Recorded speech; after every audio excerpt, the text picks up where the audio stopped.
印度股市为什么好？过去大家喜欢讲说它有人口红利啊，其实这是完全错误的说法啊。它的人口对它来讲根本就不是红利，而且完全是一个负担。但是它为什么好呢？其实有几个很重要的原因。第一呢，就是它的退市确实是非常多的啊。你如果把列张表，把中国上市公司，包括香港A 股，还有这个美国，把这个印度的这个每年退市的这个公司做一张数据，你会非常惊讶的发现呢，就是美国和印度退市的数量或者比例是最高的。然后呢，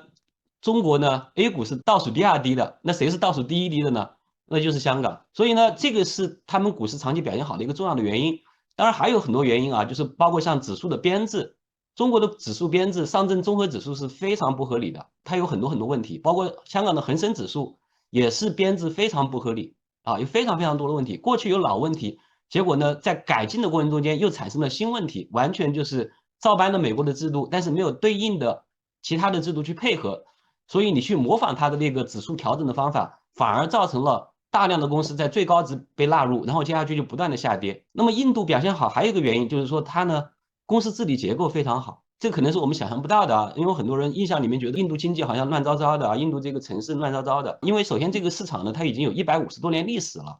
另外一个呢就是它里面的上市公司啊，它有一个传统啊，也是我们中国已经丢掉的传统啊，就是印度的公司呢，它基本上是子承父业，就是由长子来继承这个家族的企业。所以当它上市以后呢，这个实际上是对家族来讲是要保荣誉的一个东西，它绝对不可以利用这个市场去像所谓的圈钱啊或者怎么，它完全是把这个当做一个家族要一代代传承下去的啊，长子继承，这个对它非常重要。那么还有一个原因呢，就是它的指数也很合理啊，它只有30家公司，都是大公司。好公司，所以这样的话呢，造成了印度股市的一个长牛。日本股市从安倍改革以来表现一直比较好，从18年就长期推这个日本股市。为什么呢？其实很简单，我看到的一个很重要的一个信号是什么呢？就是日本的治理结构在改变。日本有一个很好的电视剧啊，是它历史上面它的这个收视的冠军啊，叫半泽直树。第一季呢，它讲的就是什么？讲的日本的这个银行和这个企业之间的这种关系，导致了这种长期的停滞。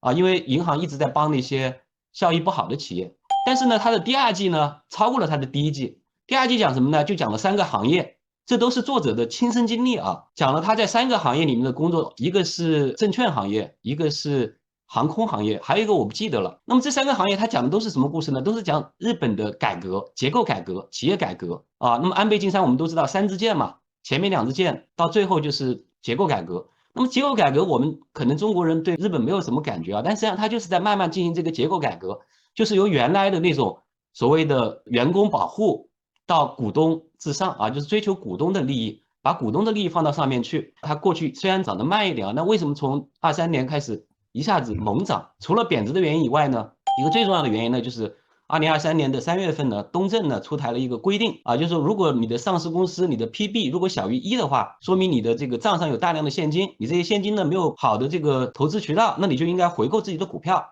或者呢，增发分红，多分红。那么这个制度出来以后呢，就吸引了整个市场的涌入啊。当然，大家现在经常在讲巴菲特啊，经常在讲中国的资金流向了日本啊。但是我觉得非常重要的，实际上是它的这个内部的制度改革啊，非常的符合这个市场所需要的这个方向，以及呢，也是美国和国外的投资者呢，他们能够看得懂的啊。比方说，他们为什么可以放心的去印度投资呢？因为印度这种退市啊，这种公司治理结构啊，他完全看得懂，非常理解啊，他可以大胆的投，而且投的都是好公司。我最近也在讲这个股票市场的长期的财富，就是极少数的公司创造的，在中国只有25家公司。创造了过去30年的财富。所以我想说呢，就中国要想真正的建立这个长期的信心啊，短期我刚才讲了，有这个国外队入市啊，有刚才说的证监会主席换人啊，有一些很好的想法出来，慢慢的可能要去落地，还要时间。但是长期来讲呢，肯定就是要去把整个全球资本市场的成熟的经验